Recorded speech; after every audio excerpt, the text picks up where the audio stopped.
Hello again, Glitch Reaper again, aka the original card game for the win. And I think I'm just going to do this as a general how do these things work? Because I'm just going to kind of uh, go in, figure it out, etc. But there seems to be a certain pattern with these workshop events. They're usually free to play. They give you this Haversack of Favor, which I think gives you a card that you just don't own yet, so it like specifically makes sure it'll be something new. At least that's how it worked for me in the past. And you can play only with specific decks, so you can't bring yours in. Now, this also makes it pretty good for people who are starting out, because they might not really have a big selection of cards or be caught up on the most current ones. So, this would be kind of good to just jump into, because of the fact it's only, like, you and whatever deck you choose. So, it's not something that's a deck you own, it's just one you're just given. And it's just for this specific event. So, because it's also something that's free, that also means that new players that haven't necessarily built up much in-game money yet, or aren't able to pay, like actually pay for gems, would have a great time with this kind of event.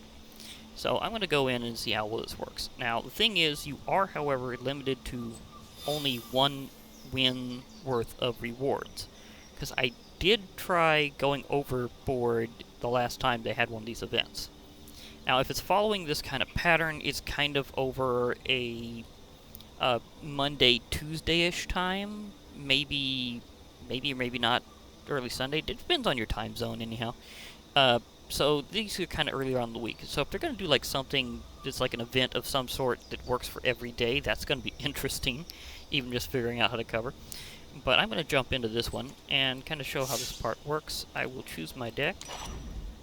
I'm going to go with Primal Fury because it is the most compatible with my current set. Ah, it's got like an event thing there too. Okay, that's cool. So let's go with choose my deck. I'll choose Primal Fury. I kind of clicked the wrong thing. I clicked on the inspect. Okay, now that that's set, we'll go for it. This deck is a red-green deck, and its heaviest, its most dangerous hitter is the Legend Warclaw, Terror of Calcisma. And yeah, you probably don't want to know how she got that name. Just like the quote says. Because she is one angry bear. Angry mama bear. Let's see what we got. Ooh, shock. That's always a good quickie. Rapper Hatch. I don't have much mana here, but this event is probably going to be pretty quick, because play until you win one. So let's see. Also, there's a good chance that I will actually get some kind of other mana soon, because these decks are usually stacked with it pretty well.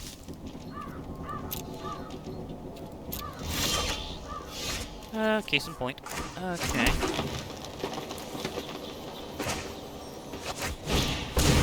Let's have a little raptor show up. This one hatches into something bigger whenever it's taken out. So, kind of like you can, but at the same time, do you want to do that hit? I'm gonna just kind of charge in and hold on to that mana until something else hits the field. These are some good quick blasting cards.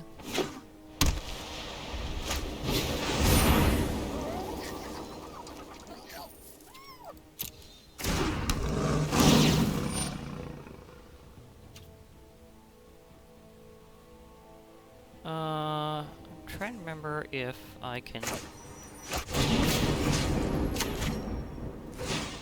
that first. Yeah. Gunner. Okay, I'm gonna hold on to that. I'm gonna hold on to that lightning strike for a while. So I'm gonna try to burn out the creatures that pop up here and there.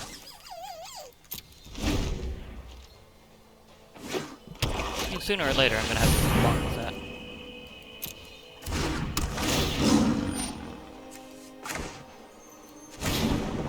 There's a couple in that deck, so also a couple gonna burn.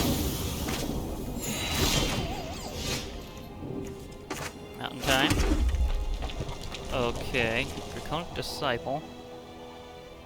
Oh, if I could build up enough mana for that, that'd be nice. Elvish Rejuvenator, Draconic Disciple. Got a couple of those. I'll do Elvish Rejuvenator, because I do need more land, and this guy has ability lets me check for it. I will, in fact, take that mountain. Thank you.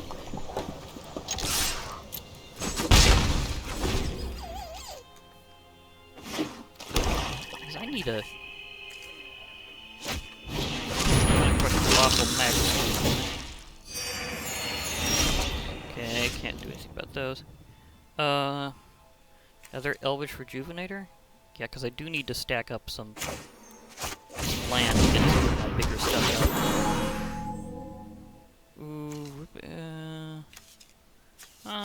be nice to have a double. Okay, I will hold back for a moment. So I need to build a few forces here.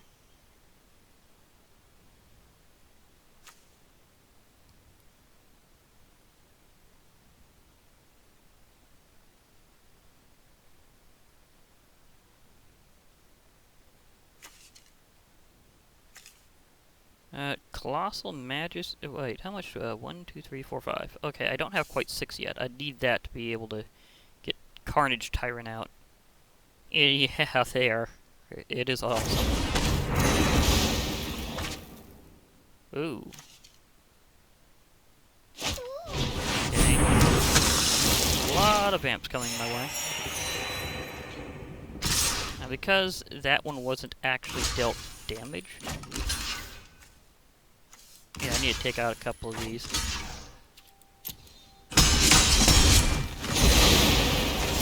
That'll slow him down. Okay.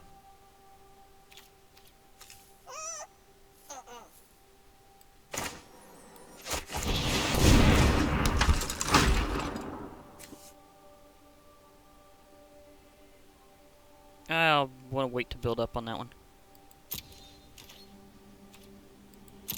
Anytime you have X, it's nice to just be able to burn your whole field.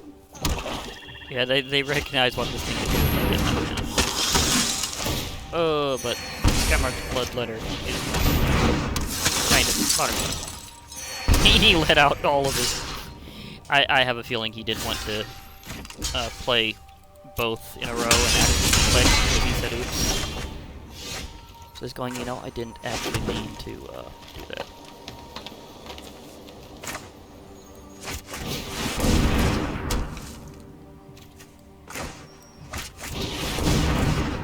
I did mean, however, to get both of those guys out.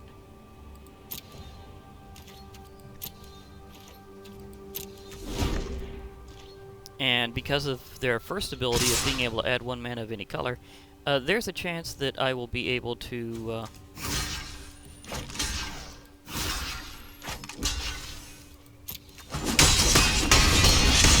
He's gonna take a life link in him.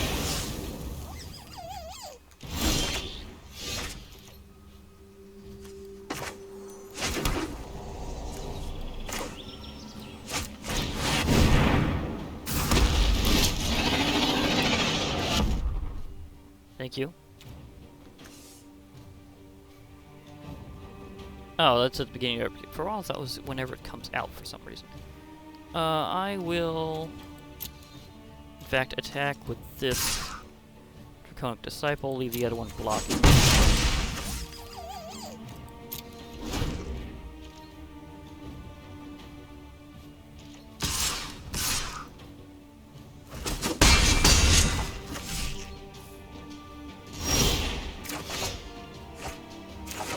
More mana. Oh, thank you. Trample and Haste, or Big Burn.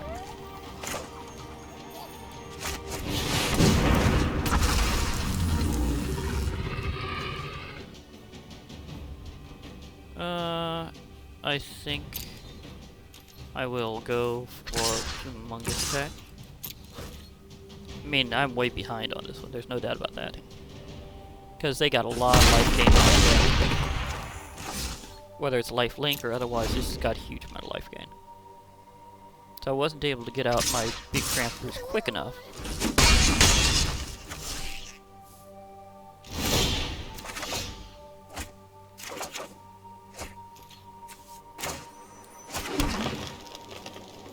However, Banefire, I mean, I could just roast one of them, but the other one will fly past. Unless... Do I have enough for this? Yeah, I do.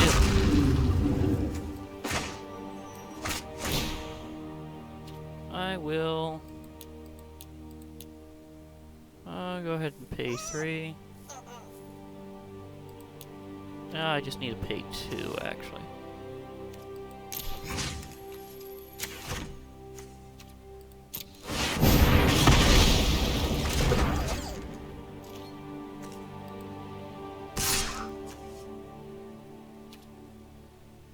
I think I'll charge in with that one. Because the Carnage Tyrant is classic. You need to have a couple of blockers left.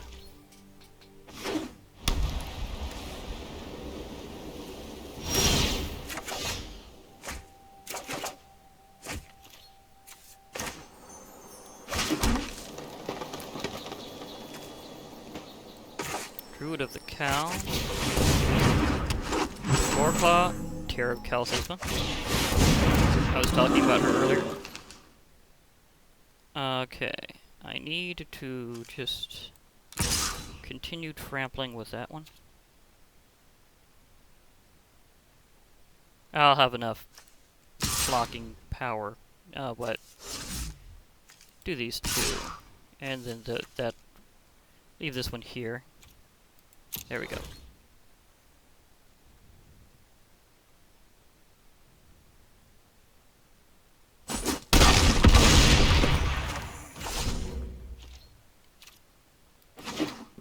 Do the twirl.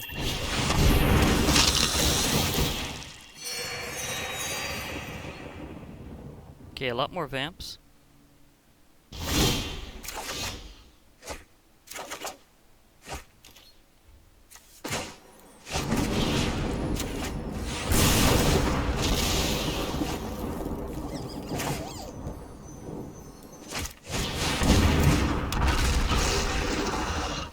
Okay, that helped a lot.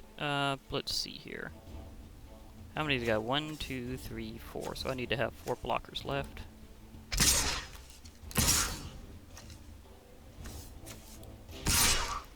see. 1, 2, 3. Yep. I was just calculating for the crush, and then he's going, "Oh wait, this totally went the other way."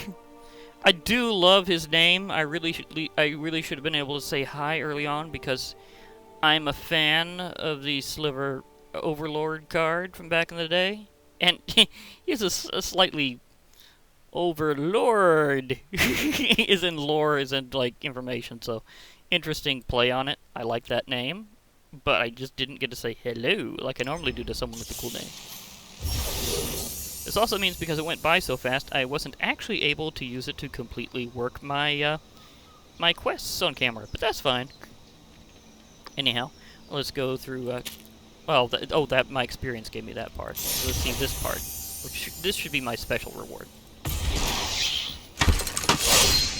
Okay, so it may not always be a mythic rare, but whenever you get the Haversack of Favor, it's like one that's like guaranteed to be at least one you don't have yet, and preferably a rare or a mythic rare or something like that. So that's still good. And this one is a strong card. I've seen this around from the new Theros block. Whenever an enchantment enters the battlefield under your control, you put a +1/+1 counter on Tessin champion and draw a card. So this one's pretty good because not only does it keep powering up whenever you're playing enchantments, which Theros, whether it's the new block or the old block, has always been strong on. But you also get to draw extra cards. So if you've got a big deck, or you just need some extra draws for that lucky shot, well, here's a way to go for it. Interesting quote, "A blessing is not a gift, it is a duty." Kind of true sometimes, I guess. But yeah, that was awesome. As you can see, it has it checked out. And so it's gonna be not just a random card, it's gonna be a random card you specifically haven't collected yet, and is probably either rare or mythic rare. So it'll always be a good one for you. And I think that's an interesting way of handling it. Like, you do the workshop, and then that all works out. I am thinking of at least doing another round just to fulfill this one. So I'm gonna just go back in and also show how... wrong thing. Also show how the fact is that once you get that, you don't get another one. So it's not like you can keep using that to claim extra cards. It's like basically one run through this until you've won, and then you can keep playing it as much as you like, but after that you don't get extra cards. So I'm just going to do another run here to see if I can fulfill that quest at least. Holy Mana Batman. Goreclaw is right in my opening hand. It's very interesting.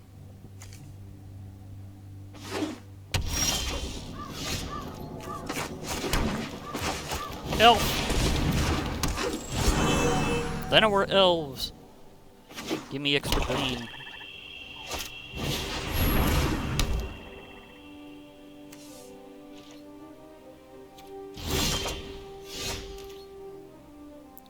Was that a... Yes, it is. Here's a druid of the cup. So another elf. This deck is, in fact, strong on elves. If you're using this Primal Fury. Yeah, that's what I thought was Silverclad Ferocidons. First elf damage, each opponent sacrifices a permanent. Just so much. Ouch. I can get this guy out. Early on if I can.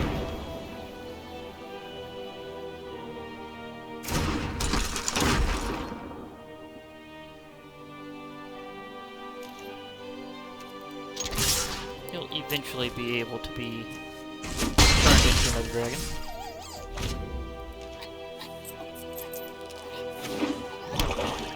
Decently sized one too. 5/5, great. And again, we have someone who's using the red-white deck.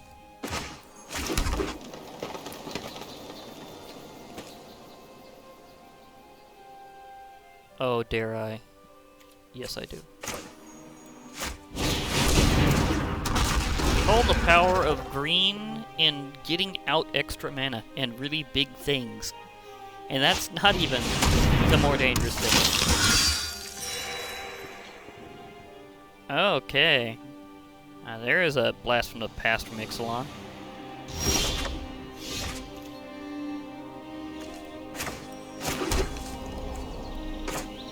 Maybe we'll play Colossal next. Maybe we'll play Goreclaw. And very soon, this will go absolutely crazy.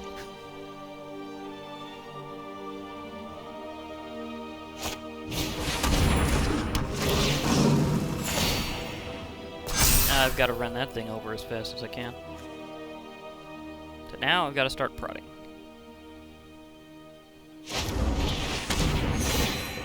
There go the elves.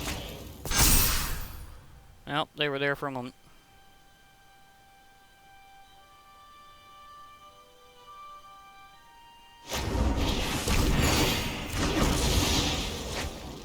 I mean, they should know that when you can inspect event decks ahead of time, you should know that there's always a chance for another copy, if it's in there.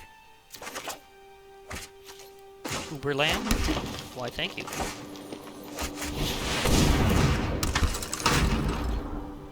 Okay, I've got to put on some pressure now. So now you're going to see what Goreclaw does. Yeah, for one thing, creatures that have power 4 or greater cost less to play. Secondly, whenever Goreclaw attacks, creatures you control with power 4 or greater get +1/+1 and trample until end of turn. In addition to that, I wondered if they was gonna take the hit for the Johnny's Friday. They took out Goreclaw, but they suffered the cost.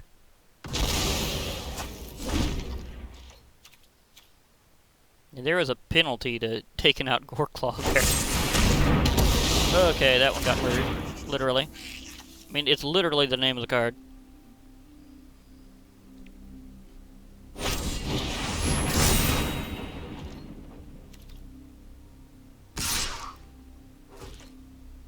And we'll let that through.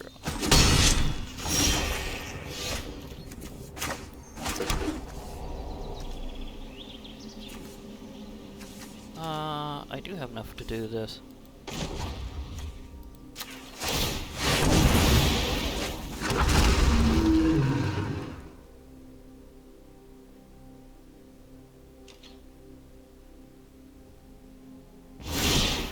Muscle Majesty, thanks for the activation.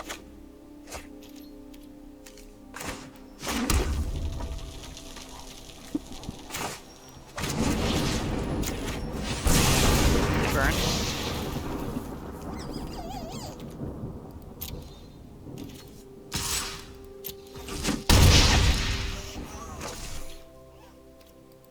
In turn, I will roast them next time.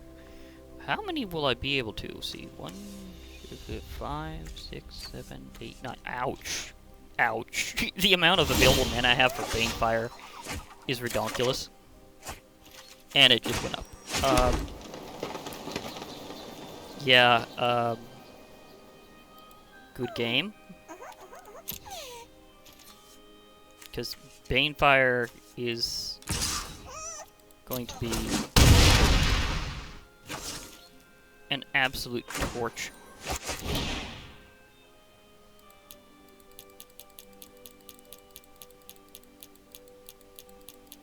Wait, how much is it? Okay, you can select up way higher than...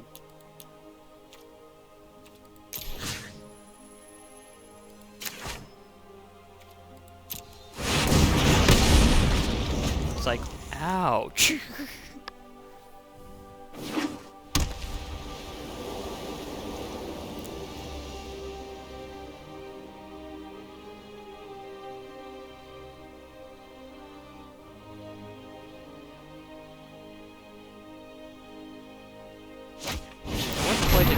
But as you can see, it was pretty close.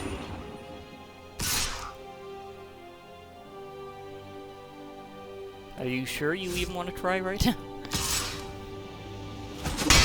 My dragon will run that angel over.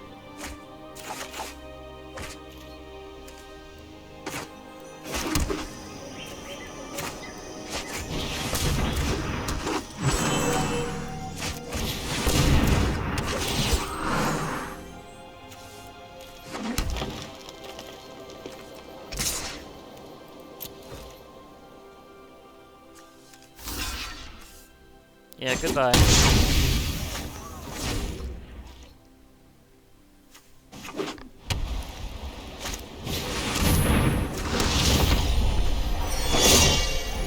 Good card, but you're really having an uphill battle right now. Oh, I could still do that, just maybe only if the opponent does so. Oh, please pet the dragon. And poof the stink bug.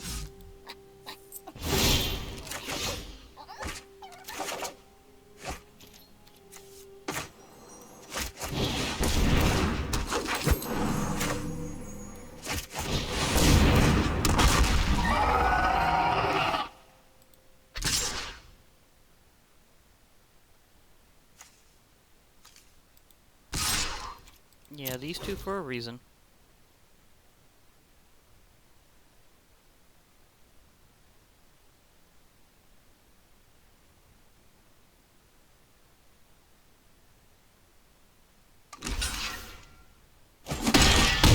Ow, that was risky. They took the more painful path. Hmm.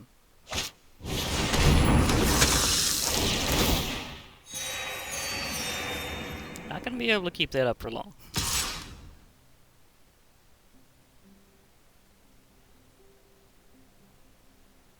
and they have to block this. Well, now it's officially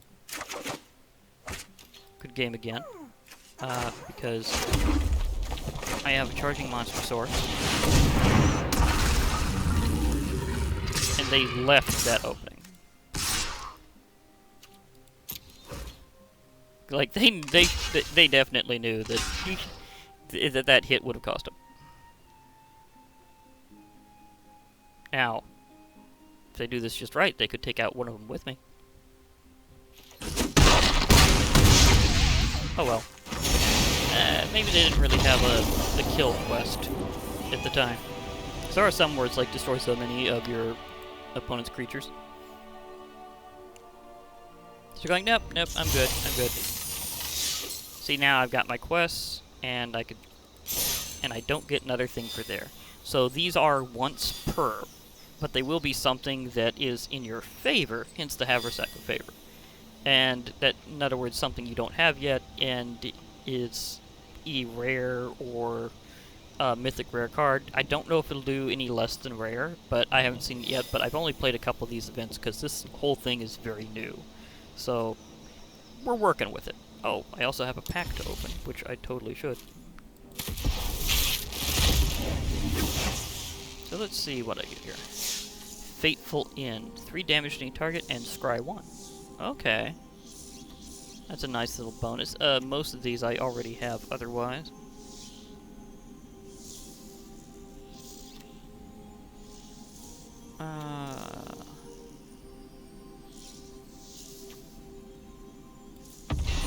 Here. Okay. First Aroan Games. Obviously modeled after the Olympics, because this is a very Greek-themed block with Theros Beyond Death, so... Yeah, I mean, you had to have seen something like this coming. Okay, now, here's something about sagas. Sagas are enchantments that are sort of temporarily on the field. They are considered permanents as long as they're still there, obviously, but they will go out after a while. You can see those Roman numerals on the card. Those represent a step of the process. Whenever you first put out a saga, it triggers the first one, and then your next upkeep, or rather, at your next draw step, it will, to be more specific, because draw is kind of considered part of upkeep. It's slightly after everything untaps. But anyhow, that's whenever it'll trigger the second one, and so on, until you have no more left. Whenever you have the last step of the saga completed, then it's over, and it goes to the graveyard. You can still revive it as you would an enchantment or general permanent, but it's not necessarily going to be something that's going to be like a constant effect for you. And each one does something different. In this case, step 1 is going to be create a 1/1 white human soldier creature token. Step 2, be put 3+1/+1 counters on target creature you control, which may or may not be that same human soldier creature token you made earlier.